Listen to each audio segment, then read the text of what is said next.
Graça e paz, queridos irmãos, um ótimo dia a todos. Hoje é dia 8 de setembro de 2025 e nosso devocional diário está no livro de 2 aos Coríntios, capítulo de número 12. Paulo vai falar algumas experiências dele. Ele diz: conheço um homem em Cristo que há 14 anos, se corpo não sei, se fora do corpo não sei, Deus o sabe, foi arrebatado ao terceiro céu. E sei que o tal homem, se no corpo, se fora do corpo, não sei, Deus o sabe, foi arrebatado ao paraíso e ouviu palavras inefáveis que ao homem não é lícito falar. Paulo vai falar de uma experiência. Inicialmente ele coloca na terceira pessoa, contando ali para os irmãos de alguém que ele não sabia se foi no corpo ou fora do corpo. Foi uma experiência que talvez ele realmente não soubesse como foi que aconteceu, mas ele foi arrebatado ao paraíso, ao chamado terceiro céu, e ali ele teve revelações. Nós sabemos que, no fim das contas, era o próprio Paulo que estava lá. O versículo 7 diz para nós: e para que não me exaltasse pela excelência das revelações, foi-me dado um espinho na carne, a saber, um mensageiro de Satanás, para me esbofetear, a fim de não me exaltar. Veja o que Paulo está dizendo. Ele está dizendo que foi ao terceiro céu, teve visões espetaculares ali, e para que ele não se vangloriasse daquilo, não se exaltasse com aquilo, foi-lhe dado o espinho na carne. Veja que o apóstolo está sendo extremamente sincero, porque mesmo ele, um apóstolo de Cristo, nós vamos ver mais para baixo algumas características que ele tinha como apóstolo, ainda assim ele podia se exaltar, e Deus, por amor a ele, permitiu que um espinho na carne, ele explica que era um mensageiro de Satanás que os esbofeteava, ele estava com ele ali constantemente para que ele não se exaltasse. É interessante que, assim como Jesus no Getsêmani orou 3 vezes para que Deus afastasse dele o cálice ali da sua morte, no fim das contas Paulo também vai orar. Diz o versículo 8 que 3 vezes orei ao Senhor para que me se desviasse de mim.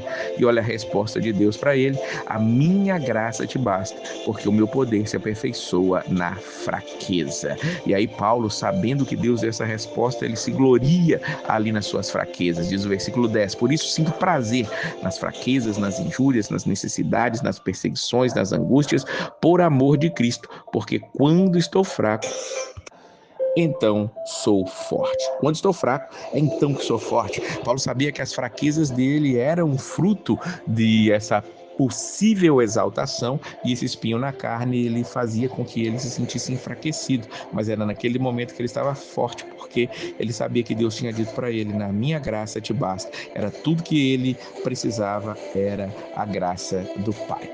Paulo, ele vai falar sobre o seu próprio apostolado. Versículo 12, ele diz: os sinais do meu apostolado foram manifestados entre vós com toda paciência, sinais, prodígios e maravilhas.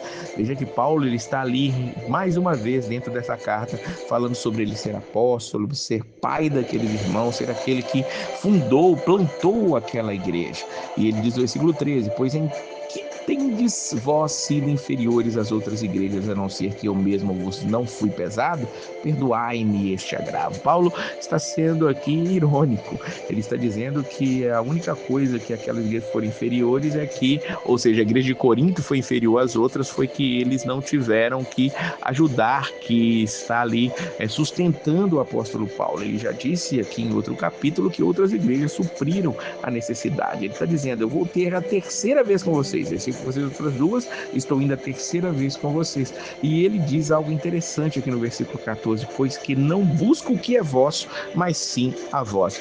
Quanta diferença entre este apóstolo e muitos outros que nós vemos por aí hoje em dia, onde estão buscando o que é dos outros e não a própria pessoa, interessado apenas nos bens dos outros e não no bem dos outros. Que nós fujamos de ser como estes outros apóstolos, pastores, seja lá o que for, como eles se autodenominam, que buscam o seu próprio proveito. Nós temos que seguir o exemplo de Paulo, porque um verdadeiro apóstolo, um verdadeiro pastor é aquele que tem paciência, que usa a palavra de Deus para levar o evangelho, o amor pelos irmãos adiante.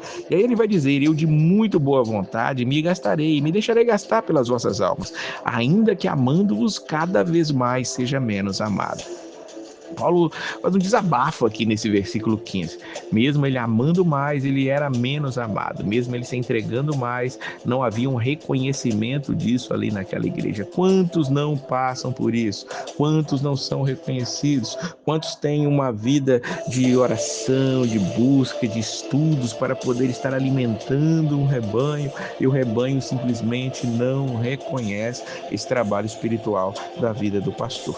Que nós possamos entender que Paulo está exortando aqueles irmãos para que eles abrissem os olhos. Paulo disse já que até a terceira vez com aqueles irmãos, e no versículo 20 ele tem um receio, o receio que quando chegar, não vos ache como eu quereria, e eu seja achado de vós como não quereríeis, que de alguma maneira haja pendências, invejas, iras, porfias, detrações, mexericos, orgulhos, tumultos. Paulo está dizendo, eu talvez chegue até vocês e vocês não vão me encontrar como vocês acham que vão me encontrar, porque pode estar havendo ainda pendências, invejas, iras, mexericos, está havendo problemas entre vós e eu vou ter que tratar desses problemas. E quando eu chegar, pode ser que não ache vocês como eu queria. Eu queria que vocês não tivessem esses problemas, mas parece que tudo continua ainda com dificuldades e eu preciso tratar disso. Então que nós possamos entender que Paulo ele está tratando da igreja, é a função dos líderes tratarem da igreja,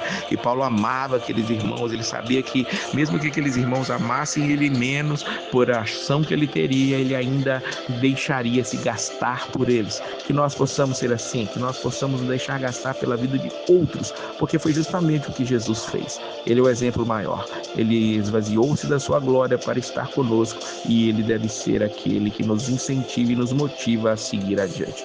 Que nós possamos levar o evangelho, que nós possamos nos deixar ser gastado, que nós possamos nos gloriar nas nossas fraquezas, nas nossas dificuldades, porque é aí que nós entendemos